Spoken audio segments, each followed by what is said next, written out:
Hey guys, welcome to today's video. Today is going to be all about some of the worst makeup releases of 2023, in my opinion. I just did a video of the best of beauty that launched in 2023, so conversely, we are going to do the worst makeup releases. According to me, this probably is not an exhaustive list. I didn't think about wanting to do this video until later on, and so I wasn't really holding on to the products that weren't working for me, and I was decluttering them pretty early on in the year. So I'm only going to be talking about all the products that I held on to that just didn't work for me. Now, I do want to clarify, there are a lot of products that didn't work for me, a lot of products that I didn't like, just based on my preference, but this video is specifically about products that I think were actually bad, that I don't think are good for anybody, that I think didn't need to be formulated. These products I just think are bad, like bad in general. They were poorly formulated, they're weird, they don't perform well, regardless of whether or not they're my preference. So let's get into it, you guys. We're gonna start off with the base. I have one complexion product. This is the Maybelline Superstay 24-hour skin tint. This seems like it got a decent amount of hype. But you guys, it is so metallic. Hopefully my camera will pick this up. It has so many pearls in it. I don't know why they call it a skin tint. It's really thick consistency. It's more of like a full coverage foundation. Like, I don't know if you guys can see just how thick it is on this dropper. It kind of looks metallic on the skin. It doesn't sink into the skin. It sits on top of it. Why adding the pearls in it, I just didn't understand. I think there were people that really liked this. There were literally advertisements of this particular skin tint, people going, oh my gosh, this is my new holy grail. Their skin looked horrible in these videos. I was like, why did they put that out there for their marketing piece? It didn't even look good on the people that were like claiming to like love this product. So I think this was a terrible release for Maybelline. I just thought it was like a thick, goopy mess. It didn't need to be made. Really didn't enjoy it. Didn't enjoy the way it looked on my skin. After it went into a speed reviews, this was like completely moved out of my collection and into like my library of items. So I think eventually I could talk about it in this video. I don't think this was a good release. I don't actually have any concealers in here. I was back and forth on one particular concealer. Was it really bad or did it just not work for me? And I think it's good for some people, this particular concealer, and it just doesn't work for me. So I really tried to curate this list to what I really didn't think was good quality. So let's move on into the base products. I have like a collection here.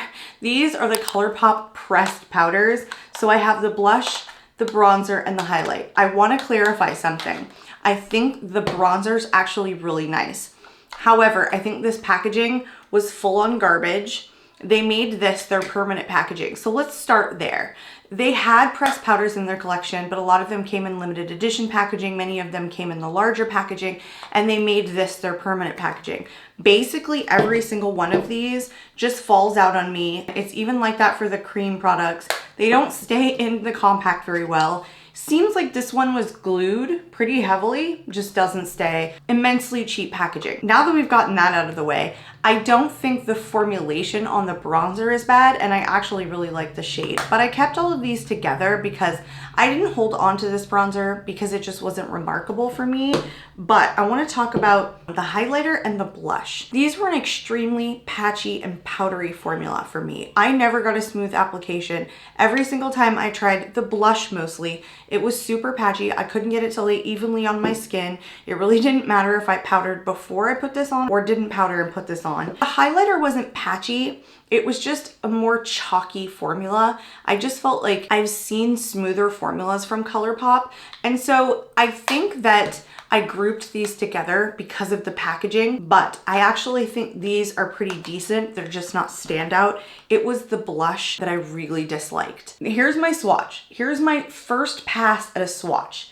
It is so powdery and it doesn't apply evenly. And then when you rub it in, it's not even. I think there's a lot of people that like this. I just thought it was a bad formulation from Colourpop and I've had better. Overall, I think the packaging needs to be rethought personally because this is garbage in my opinion. This makes me think of like straight up Wet n Wild. Like this is just gonna snap at some point.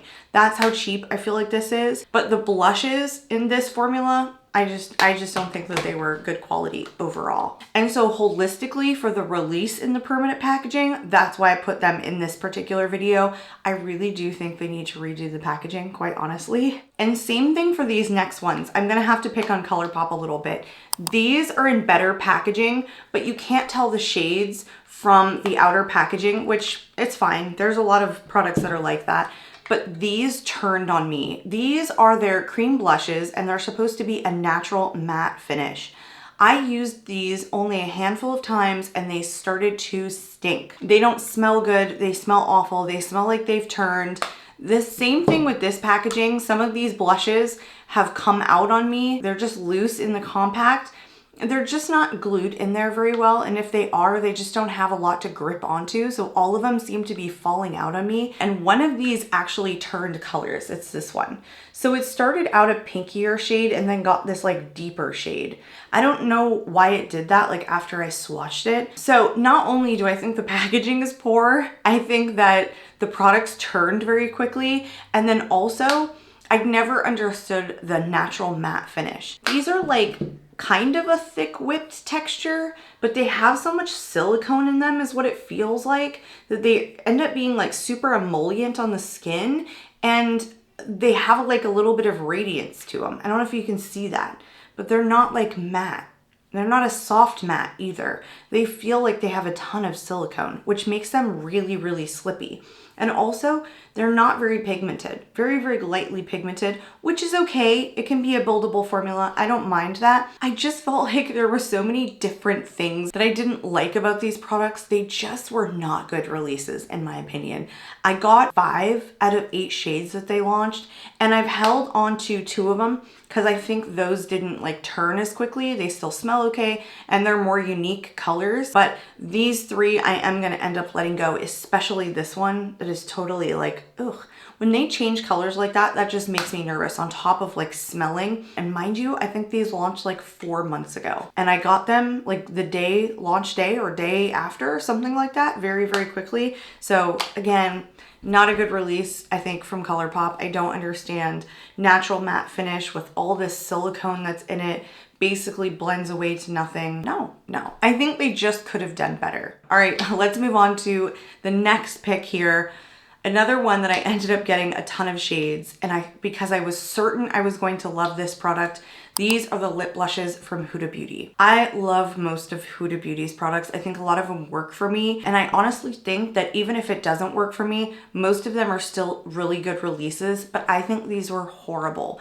These are supposed to be a 2-in-1 lip and blush stain. I did an entire dedicated video on these, and I think I figured out how I like to apply them to make them look the best on the cheeks. You take the doe foot applicator and you basically lay it evenly across the entire area and then bounce it in. Because I was dotting it, they don't move. When you dot these in, they stay where you put them. You cannot blend them whatsoever. And then once like the top coat fades away, it's a super flat stain on the cheeks. I don't find it flattering at all. I think a lot of people were liking these as more of lip products, but once they got to my lips, most of these colors like sheared out. They weren't very high impact. They didn't show up on me. And when I tried to layer them, the first thing they did was start pilling up on my lips. Pilling up in a really noticeable way. After I did a speed reviews, you guys, I totally decluttered these. I just think that they were a miss. They don't even have enough like real texture to be really nice on the cheeks. They're just this really flat product that's just dimensionless, basically. I did not think that these were a good release. That's like what it looks like. Even if you're able to move the product, like it just leaves a stain where you swiped it. So it's not even easy to pat on the back of your hand and like stipple it into your cheeks. It just dries where you leave it. So I think these are actually better for lip products, but yeah, them pilling up on my lips when I was trying to actually get some pigment out of it, no.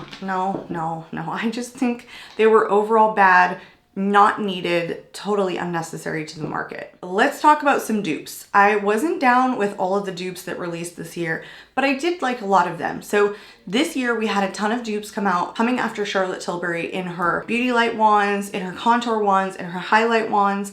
There were a couple here that were not so good. So the first one is the blush tape from Tarte. This was one of the first ones that came out. It's in the peach shade.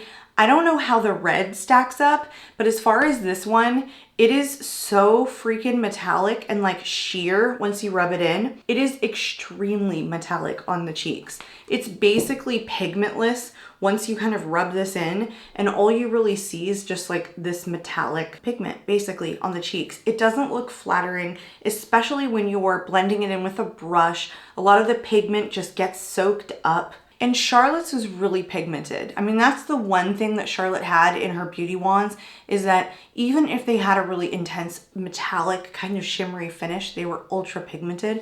So I don't feel like this was a great dupe anyway, but I hated the way that this looked on my cheeks. Yeah, after I did the speed reviews, I didn't use it again. I decluttered it shortly after that. I like the contour wand from Tarte that released as a dupe, but it wasn't even like a full dupe, and I don't call it a contour wand. It is, in fact, a fully bronze shade, and I love it just for bronzing. I think the formula is actually really nice, but I think the blush tape missed the mark. Similarly, I think the dupe to the highlighter, the Flower Beauty Spotlight Liquid Highlighter, I think, again, was a pretty bad formulation. I loved all the contour ones. I thought the shading was really great. I thought the range was better than Charlotte's. But the highlighter, for whatever reason, it is such a drier formula. It dries where you put it and it will not move. So it looks like a stripe on your cheeks. Charlotte's is immensely emollient and really easy to blend in. By the time you draw this from the applicator to the cheeks, you just can't move it around, and it looks like a stripe on the cheeks. It just dries way too fast. If you can like put this on the back of your hand and then like pat it in with your fingers, it's nice. But also, is that what we're doing when it has these puffies on the end? Or are we using this like it was intended where you draw it onto the cheeks? Again, I think the contour ones were really good. I just didn't think the formulation in the highlighter was good because it just dries so damn fast. However, I think the finish is gorgeous. It's just the formulation made it dry too quickly. And again, one of those that I just didn't hold on to after going into a speed reviews. Let's move into an affordable option. I thought this was just bad. This is the Essence Baby Got Bronze. You guys, this is not a bronze shade. This is basically a contour shade. Now, I do understand that they have, I think, a warmer tone in this. This one is in the shade Moon Dust. And so I think they have shades that are better suited for bronzers, but this is a contour. I don't know why they call this Baby Got Bronze and they made this full ass gray shade. You guys, it's a contour. It's undeniably a contour. It's maybe even too smoky gray to be a contour for fair skin. By the way, the fragrance in this is straight up like peaches or mango. And their blush stick is also the same. I don't know why they fragranced it like fruit for a contour, but that's how it smells. Now, the formulation isn't my favorite either. It's not just that it was like, what the heck is this Baby Got Bronze stick doing in a contour shade? I found this really hard to blend in. I found that it kind of sticks exactly where you put it. Same thing with the blush. It's not easily blendable. It kind of gets a little patchy when I start to rub the product in. It just lays where you put it and it's just not emollient enough to blend out smoothly. I didn't like the formula, don't understand the shade. Honestly, just thought it was a poor release in general. And maybe I would have thought differently if I had tried the warmer shade and understood that it made sense being a bronzy tone, but this is a contour shade for fair skin. And the reason that I got it was because it's the lightest one in the list, and I always get the lightest shade in any bronzer. So I thought I would be safe, but this came as like a full contour. It just baffled me, honestly. Let's move on into some eye products. I think all of these were bad. Not just for me, I think they were just bad. And one of them is an Allure Best of Beauty winner for this year. And that one is the Colourpop Chrome Liquid Eyeshadows. They look beautiful in the tube. Like, this purpley green shift looks super amazing. It looks like it would be a great formulation. I just realized I have another Colourpop thing. I feel like this is a picking on Colourpop. The reason I dislike this is because it just transfers. It lifts so badly. I'll put this on and with my hooded eyes, it's not just transferring, it will stick to itself And so wherever my skin has touched when I like open my eye after like blinking or whatever, the product separates from that spot. So I will lose product like right where my hood creases. Terrible. I have never tried a liquid shadow that has done that to me before. I understand some are like more emollient and they do transfer pretty quickly, so I get transferring. And I do try and like combat that with like going above my crease, which is fine because I think it looks good. But leaving a blank space, super weird, not hooded eye friendly. Don't understand how these won Allure Best of Beauty when I feel like there was other products on the market that were just better than this. And I feel like I see the shift on my hand, but I never saw the shift on my eyes. So yeah, I don't understand why they won Allure Best of Beauty. And quite honestly, the blank gap for me just made it a bad product. Just a bad release. I don't know if anyone else is experiencing that, but I surely did. Now let's move on into two mascaras. I'm gonna leave the best / worst for last. The first one is the Waterproof Falsies Surreal Mascara from Maybelline. I don't think it's a bad mascara necessarily. Like, I don't think the wand is terrible. I don't think the formula is terrible. It stinks. Holy it smells like it is 2-year-old mascara. And this is fairly new. I didn't get this that long ago. It straight up smells like alcohol. And if this is a new release and it stinks like that, I mean, you could smell it. The whole room can smell it just from me pulling it out of the tube. I don't know if anyone else experienced that, but that is no good. That is a bad formulation. That smells like an expired product. No, thank you. So yeah, I happen to think this is one of the worst mascaras I tried this year. But the absolute worst mascara that I tried this year, you guys, is the Lash Confidence by LYS. I love so many LYS products. Foundation is great. Concealer's my holy grail. Love their cream blush in a current project pan. Love a lot of their products. This mascara was a huge miss for them. Not only is this packaging freaking awful. Now I get that they were trying to remain consistent because they're doing this diamond shape and everything, but you don't turn wands like this. If you're turning a wand to kind of roll the mascara, it makes it extremely difficult in this shape, especially if you're going across the eye, whichever direction you're going, left or right-handed, but this is not conducive to turning it. I have almost dropped this so many times in trying to apply it, I can't even tell you. But it is a goopy, hot mess. It's goopy on the wand, it's goopy on application. This one is thick and curved. It's a nightmare. This mascara doesn't look good on. It looks like a goopy hot mess. It transfers. There's no reason for the wand to be this curved in my opinion. And I get the packaging, like being consistent. No. I think in every way, I knew this mascara was gonna go into the worst makeup releases for 2023. Let's move on into lips. These are the final two products I have. I told you guys, I've really tried to narrow this down to not just the things I didn't like, but the things that I actually thought were bad. So the first one, this one I actually kind of had to think about. It's the Stila calligraphy pen. It's a lip stain. It's just weird. It wasn't needed. I feel like what Stila was trying to do was like come up with a product that was just different, and they haven't had a ton of new releases lately. They had the lip oil that I thought was like kind of weird depending upon what shade you got, but I thought the formula was good. So I've kept that lip oil and I kind of liked it. Actually, I think I gave it to my daughter. Yeah, I did give it to her. But I don't think it was necessarily a bad formulation, kind of the way that I thought this was just an unnecessary product. So it is literally like a calligraphy pen tip, which is so weird. So for a lip stain, right, you want something that you can just fill in the lips. Maybe they made this so that it could just like stain as like a liner, because liners tend to fade a lot quicker. For me anyway, not a lot of lip liners are extremely long lasting, and sometimes when they are and they outlast my lipstick, it looks a little funny.